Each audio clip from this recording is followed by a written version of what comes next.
So, you want to make your own Indiana Jones logo. Well, it's pretty easy. All you do is Google Indiana Jones font, pick the first one here, which is font meme, and I'll leave the link in the description down below for you.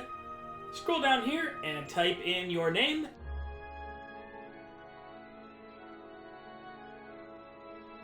And you can use this slider here to increase the font size, and just hit generate, and there it is. Just make sure the font type is set to SF Fedora and the effect is set to Style Indiana Jones.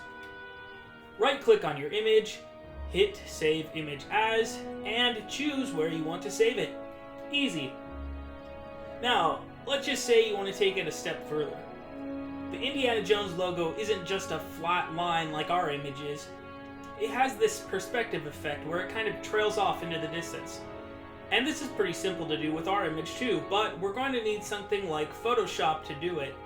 Thankfully, there is a free Photoshop type program out there called GIMP. Just Google download GIMP, G-I-M-P. You'll find their website, gimp.org, download page at the top. Choose what operating system you have, then click Direct Download. When it finishes downloading, click it and install the program.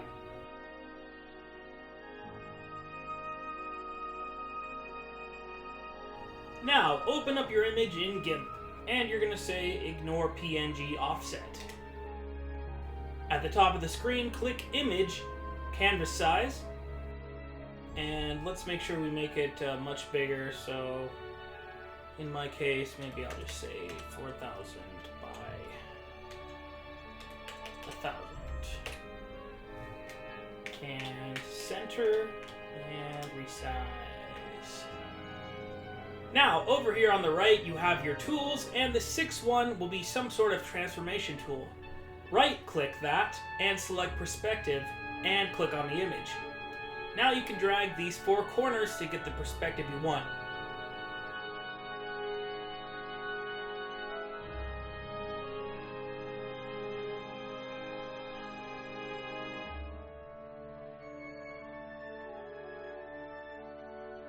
I might do something like this. And then in the pop-up window, say transform. And this is probably fine perspective-wise, although there is a little bit too much space between the letters on the left here. If you want to get really accurate, I'll show you an optional step here before we do the shadow. You click on this little lasso here, which is called Free Select. Click a few points around the letter or letters, and on your keyboard hold Control and hit X to cut, then Control V to paste, then click it and use the right arrow on your keyboard to shift it, or use the drag tool up here to click and drag with your mouse.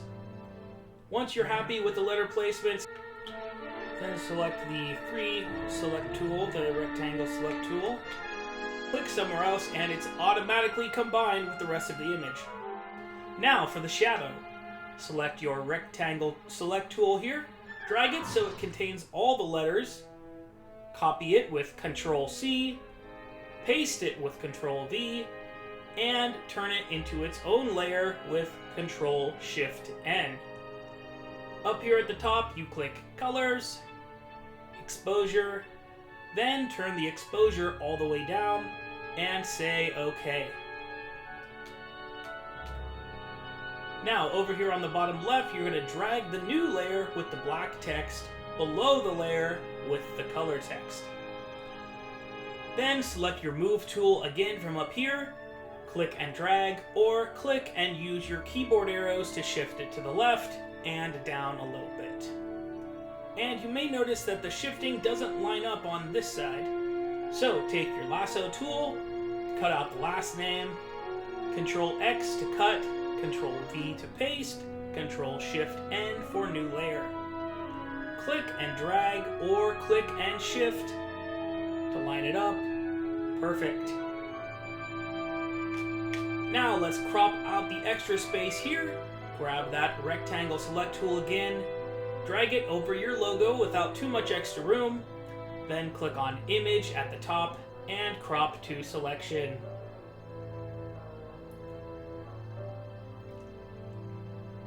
Now, to save it with the transparent background, you're going to say File, Export As, then type in whatever you want the file to be called, and end it with .png.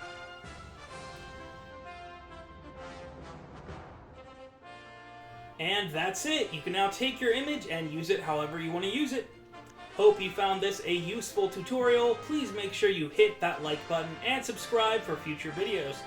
Thanks so much for watching, and I wish you all fortune and glory. Bye-bye now.